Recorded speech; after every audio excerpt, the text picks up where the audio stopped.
Hey friends, welcome back. In this video, I'd like to introduce you to the scenario analysis in Power BI and how we can play around with this. And actually, we already have kind of covered it when we talked about ranking and dynamic ranking.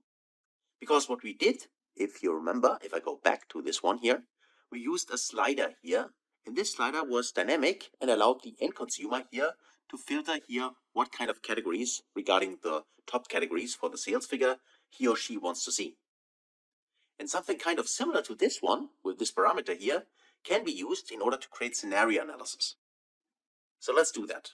Let's go to page number 1, and here that's already quite cluttered, so let's rename this and call it here. This will be, again, time intelligence, and I call it part 2, right? So you get this also, as you can download this from the resource section if you want to have a look at that, but of course feel free to give this the proper naming you want to name it. I just want to create a new page, so I get a little bit more space for that. Now, in order to get started, what we need are parameters. And in our case, we will do it with price and demand, right? Because these are actually normally two, let's say, factors which might influence our sales. What I mean by that is normally it's like if a company increases its pricing, then the demand might shrink. I mean, depending on the pricing power of the company, of course. So maybe you work at a company and you have a really awesome product, then you might increase the price, but the demand remains stable. Or if the product is that good, maybe the demand goes up because you're currently growing a lot, right? This could be the case. Now, let's actually implement this as an example in Power BI. So let me go inside here, go under modeling, and then let's get started with our first parameter. It is a numeric parameter, so we use numeric range here. And then for this one, well, the name itself, let's call this, maybe this will be our pricing.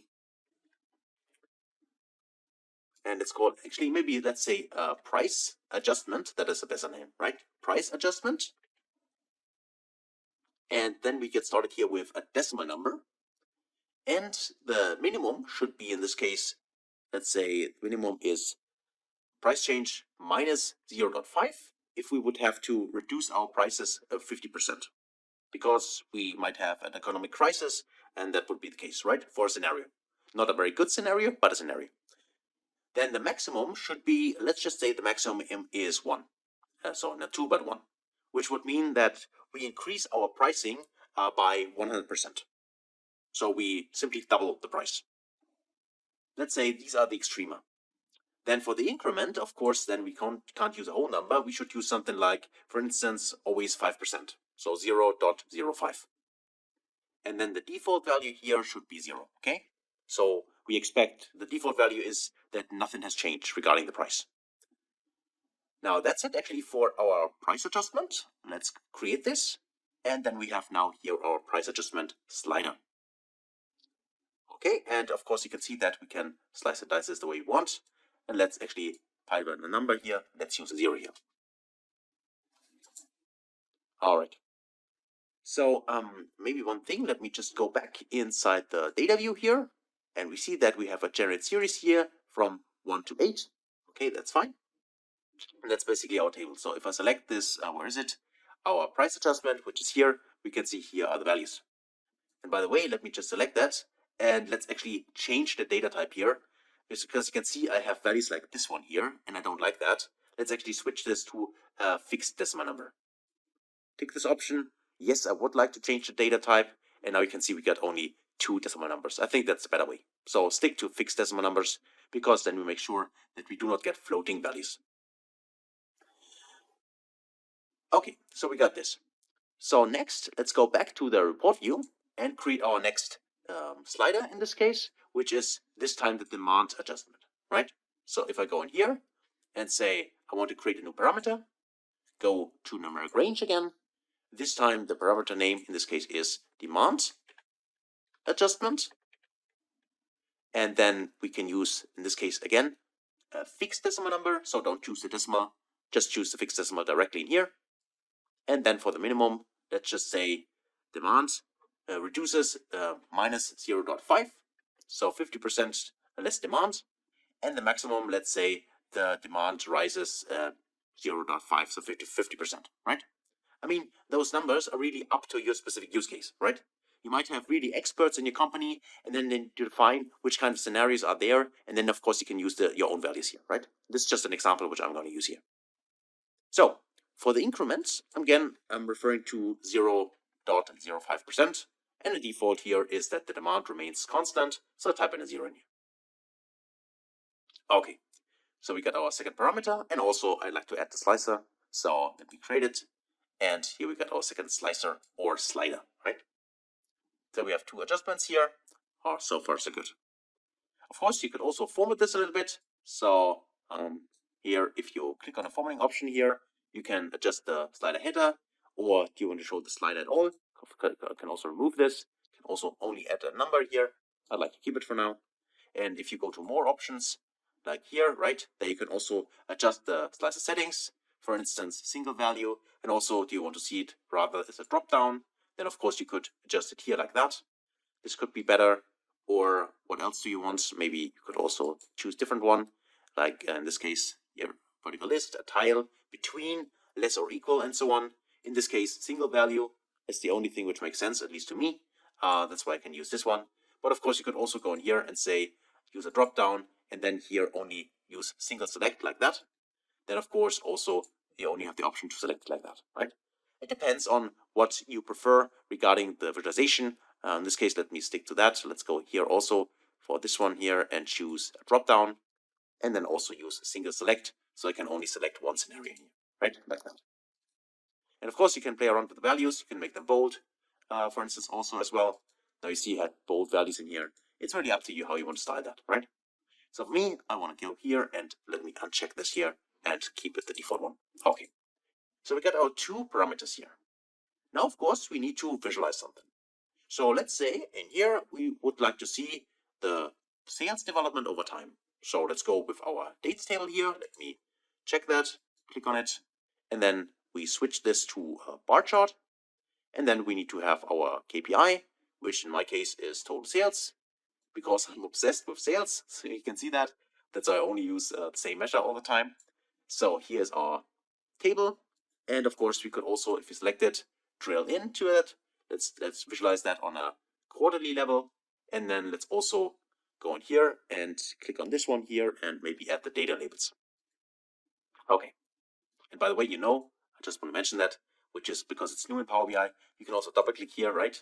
And then if you see the blue border, then you can also go in here for data labels and do the formatting like that, right? Right click here, and for instance, format labels, or right click here and do the filling here and so on. So click outside, and now we got our normal visual back. All right, so we got here our visual. In here we see the development over time. Now let's actually use those scenario or these parameters for our scenario and apply it to a formula to see how the sales might change depending on what our experts forecast. To do this, we can actually create a new measure in here. Let's right click on the measures table, click on new measure, and then let's actually zoom in. That's the measure, and call this maybe total, and I call it scenario sales. Okay, scenario sales. I say equal, and I go to new line. And then I'm doing something kind of similar to our total sales, which was just the sum(x) function, right? Remember, for total sales, we used sum(x) over the order table. And we simply used in this case, was the selling price multiplied with the amount, right? Amount. That was our original scenario, total sales figure number. What we like to do now is the following. We use, instead of the selling price itself, we multiply the selling price times 1 plus our price change, right? So in this case, how did we name it? In this case, price adjustment. So 1 plus the price adjustment, and the value. Like that. And then we also multiply this, so we go further, times the amount. And the amount is also changing depending on the demand change, right? So in this case, how did I name it? Demand adjustment. So 1 plus the demand adjustment. This one here. Close it, and also close the sum(x) function. And as you already know, I then select everything, Control-C to copy it. I go to my little helper here for formatting, go to Edit, and I paste it inside. Let it do its magic. just wait a little bit, and now I copy this one here, go back to my Power BI report, and replace everything I have in here with my new formula. All right, here we go. So let's press the checkbox here.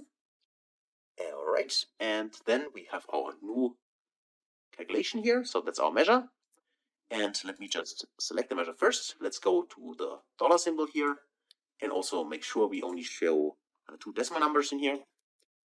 And then we can simply add this also to our chart. So I can go in here.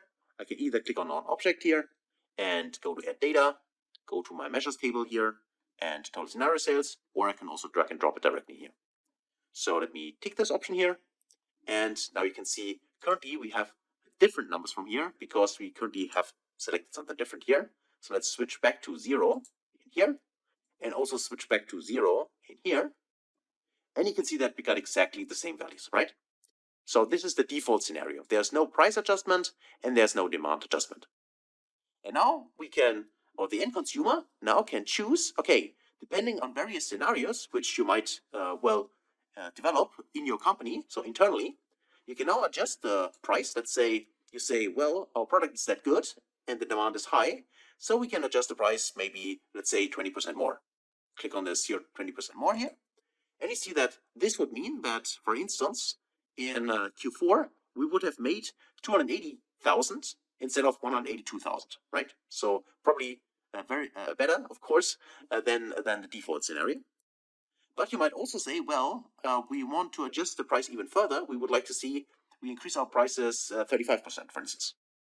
This is even better, but let's just say if we do this, then we expect that the demand will also decrease a little bit because some people think it's too expensive. And let's say the consumer, well, the demand will decrease 15%. So we say minus 15 here and select this one here. And we see that now, of course, the value here gets reduced a little bit, right? Because we have a higher price, but also the demand is lower. But still, with this scenario, we still make more money, right? Because we can clearly see that the scenario sales here, the dark blue one, is higher than the original values we had. And this is it actually for an introduction to scenario analysis. I mean, I totally get that this is, of course, is only the beginning. That's really the basis. But of course, if you have these use cases in your organization and you want to, well, show them and use them in Power BI, then this is the way to go. So you can really add various, in this case, parameters. In this case, we have 2, but it could be more than just 2, right? There could be more variables which influence that. And then, of course, you need to talk to specific people in the organization which do this forecasting, and then you can get their opinion, and then, of course, you can use what they expect to happen inside your report, and this can be given to the end consumer, and then he or she can then adjust various options here, or can play around with these options to figure out what this means for sales figures, right? So that's it. Hopefully that was helpful, and as always, I encourage you, try this out yourself. If you have questions, of course, feel free to ask. Otherwise, thanks for watching, and I can't wait to see you in the next video. Until then, best guys.